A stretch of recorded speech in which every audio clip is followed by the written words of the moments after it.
So today we are going to look back on winter 2024. That season is completely done now. We are moving into spring, so there's new anime to talk about. But we're going to talk about the old anime, we can call them old now, that came out in winter 2024. What was good, what was bad. Not really going to get into the bad, mostly good, because there wasn't a lot of bad anime that came out that season. Anyway, I'm going to talk about a few of them that I thought were notable for that season. I didn't watch a ton because there actually wasn't a ton that came out. But I'm going to talk about some of my favorites, some I'm going to mention that I enjoyed but don't really have a lot to say about, and then we'll get into it. Let's start off with third place, and that is The Weakest Tamer Began a Journey to Pick Up Trash. This one is an interesting case because the first half is amazing. It's amazing. So what we have here is we have a little girl who is reincarnated into a world, so we're dealing with an isekai here. And in this world, what happens is once you reach a certain age, you are given a star rating and a class. So in her case, she is given the class of Tamer, but her star rating is 0. She has no stars, which means basically she's useless whenever it comes to being a tamer. She has that class, but it does her no good. So in her little town that she has grown up in, around her family, around her other neighbors and everybody, she's ran off. She's called useless, she's called a mistake, a curse from the gods, and she's ran off, tried to be killed by not only her town, but even her father is trying to kill her. So it's a really interesting idea of like, okay, this girl who is like 8 years old is being ran off from her town. She is having to be her own person here and figure out the world on her own. Well, a fortune teller who she has interacted with as she has grown up gives her this task to go to the royal capital and to find help there, or to find somewhere to where people that she believes that she trusts and tell them her secrets. What went wrong though? Because we get this first half that we have a really interesting concept, because not only is she dealing with stuff like depression, I mean, pretty much we're dealing with depression, anxiety, like PTSD almost, of anytime she hears something and sees even the mention of her name, her old name that she grew up with, because now she has taken the role of being a young boy and not a young girl to try to hide her identity.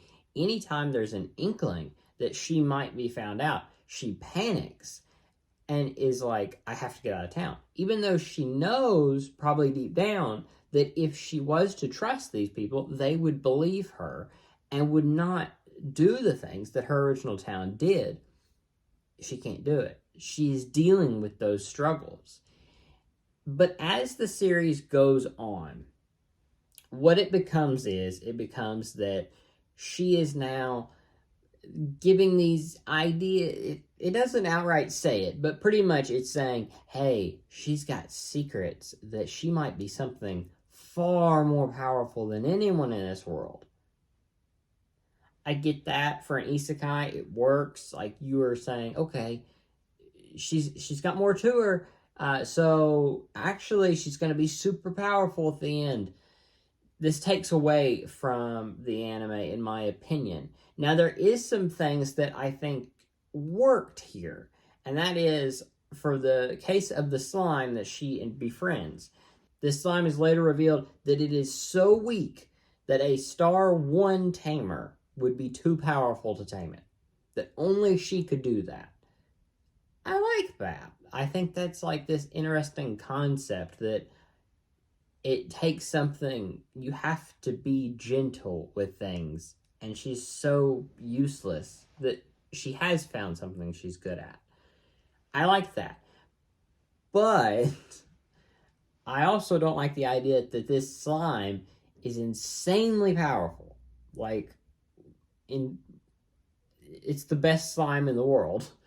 I don't really like that. I like that she was going to kind of prove the system wrong that, hey, I can be important even though you say I'm not. I like that idea. And that would have been a really good fantasy anime. But instead, we get this isekai type anime to where it's like, nope, she's powerful. And yes, that's it was fun. I enjoyed the second half of this anime. I didn't have a problem with it, like majorly. I didn't hate it, and it's still my third favorite of the season. But the problem became that it no longer was something unique, and it was a generic isekai. So while I did enjoy this anime, I do think it could have been much, much better. Moving on to the second place anime. Now this is going to pretty much reveal what my number one anime is. And let me just say, these two were insanely close. And I may change my opinion on these as the year goes on. Which one do I remember more? Which one did I care about more? Which one do I think about more? I don't know. There's a lot that can go into my ranking, especially towards the end of the year. Which one do I think had more impact on the year? So, in terms of, hey, which one from this season will be my anime of the year contender? Either one of these two could be it. And also, there's some that I didn't watch that I'll get into, but these two are the standouts for me. So, in second place is Gushing Over Magical Girls. I don't know how they did it. I don't get it. I don't understand it a bit. But they made an ecchi anime so good. So good. So Gushing Over Magical Girls follows a young, I don't know if she's in middle school or high school. Either way, a young girl who is a huge fan of magical girls. Magical girls save the town all the time. They are her idols. Well, she's given an opportunity to not be a magical girl, but be a villain to the magical girls, and she takes this opportunity. Well, she's kind of forced into it, but she does take the opportunity. But quickly, she discovers she loves doing this. Loves doing this. And by loves doing this, I don't mean like, oh, she's going to beat up the magical girls and she's going to really like show them like saving the day and she loves to fight with them or whatever. No. She likes to take her wand to where she can give random objects sentience, and she takes her wand, hits a plant, and this plant now takes their vines and goes and does things to the magical girls while she watches and gushes over them. It sounds a lot. It doesn't sound worse than it is. It is pretty bad. But it works so well. So I think a lot of people disregard this anime because of what it is. But really getting down to it, it was really well done. Ecchi anime should not work like this did.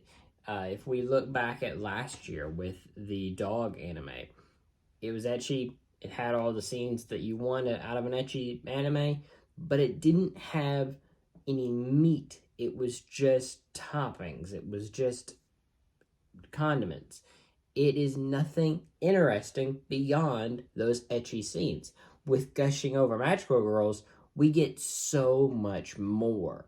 We get these characters that are growing into actual like characters, and yeah, the development is stupid and it's like obviously sexual related, but the idea of getting to that point is still entertaining to watch, and I was hooked every week seeing these new characters that each one of them, heroes and villains, are interesting. There's depth to them. Like, you shouldn't have an ecchi anime to where every character in the cast has depth to them. Normal anime don't put this much effort into making this many characters work. This one did. Every girl in this cast works so well. And yes, there is more content beyond what we have gotten here. So Will we get a season 2? I sure hope so, because this was really good. It was a surprise hit of the winter, and I honestly think it is going to be a contender for Anime of the Year. I think it will be in my top 5 of the year, and this is without even seeing any of the next 3 seasons. I think it could be in the top 5. That might be cautiously optimistic, but I think it could.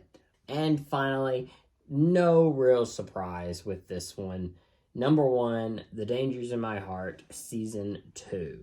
So this one and Gushing Over Magical Girls did go back and forth a few times. Now, at first, I wanted to give it to Gushing Over Magical Girls. And honestly, in some regards, I still would give it to that. In terms of side characters and in terms of just an overall character balance between all of its characters, Gushing Over Magical Girls does that better. But in terms of making a good male lead and a female lead, this knocks it out of the park. It is one of the best romance anime we've gotten in the last few years. Since I've begun watching, it's the best seasonal that I've ever seen in terms of a romance anime. Getting these characters to where we see a genuine change from where they were at the beginning of season 1 to the end of season 2 is really, really interesting and fantastic to watch. You see, especially him become more of a kind of blames the world for everything to more of seeing the beauty in the world. And, yeah, it goes from his point of view, so we don't get a lot in her point of view, but we do see how she deals with the life of being a more famous person, and you see that as she is growing into that role that obviously she seems to want to do in the future, the drawbacks to it, and whether she wants to do this, and whether she thinks it's taking away from certain things that she would like to do as a kid, and now she has to decide, do I want to do this, do I want to do this? And he helps her be able to understand that and be able to help her get through this. And we see even her say that she feels better about herself and that she feels better than she ever has. And I think this anime is great in terms of a self-discovery anime. It's a great romance, 10 out of 10 in that regard. But I also think it's a great, realizing you have more to offer than the world may show you. We see at the beginning of the anime that Yamada is just shown as this just pretty tall girl and popular, and there's nothing more to her. But as the show goes on, we slowly see that she wants to be more. She wants the world to see her as more, and she does that. And same with him in his own regard. We see these changes that these characters can make beyond what that first impression can be. So, yeah, there is a ton of really interesting stuff here. Now, they made this season finale very strangely, and I say that in the best way possible. It was a great season finale, but it is structured like a series finale, not a season finale. And by what I mean by that is, if you ever watch the ending of a series, like it's a third season, there's no more of the light novel or manga, they structure it in a way to where you will see a lot of flashbacks. They'll usually play the season 1 OP or ED. They'll replay that. They'll show you clips of it in the credits. And guess what they did? All of that is here. And you might say, well, yeah, but the story's done. It's not. The manga is still ongoing and is past this point. So I don't think there is currently enough material to make a season 3. So we're probably not going to be getting A Dangers in My Heart season 3 for at least the next 2 to 3 years. So unfortunately, this is probably it for them for the next 3 to 4 years, if ever.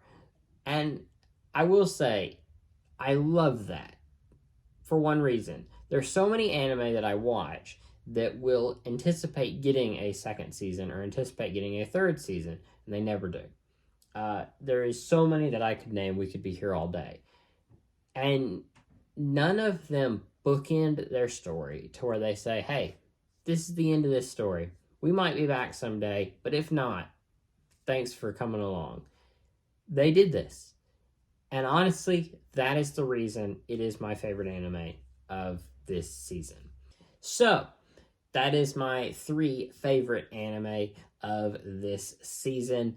So what is some honorable mentions? Well, I'm going to mention 2 of them. The first of them is Hokkaido Girls Are Super Adorable. This anime I was super excited about, and it was a very cute anime. I liked it a lot. It was fun. It's very basic, and I hate to say that because there is some concepts in this that I think could have been done better, but they don't. It's just kind of done off as a joke. I think there was more to offer here that they didn't do. So, close. Like the characters a lot. I think the characters are great. I think all 3 of the girls are fantastic. I think he could be a little better. I think he's a little weak as a male protagonist. I think he had opportunities, though. So, I haven't read the manga for this, or light novel, whatever it is. It's not in English, so maybe we'll get an English version of this. They can continue the story, but for now, I think it's a little weak. Probably if I had to give this a 1 to 10, I didn't rate the other 3, and I'm not going to. But if I had to rate this one, probably like a 7 out of 10. It's okay, but it's nothing crazy. Now, the other one almost took 3rd place from the other anime that I talked about, and that is 'Tis Time for Torture Princess. I did not expect anything out of this one. The only reason I watched it was because the 100 Girlfriend plushies over there, right there, the same brand that makes them made a plushie of Hime from the anime, and I wanted it. I thought it looked cute. It's got the little ball and chain hooked to her leg and her little dress, so I thought, well, that is a cute plushie. I'm gonna get that. So I pre-ordered it, and then I began watching the anime. It's so good. It is so good. It's very basic. There's nothing to it besides, hey, it's fun, oh, we're torturing you by showing you a piece of toast that's really it looks amazing.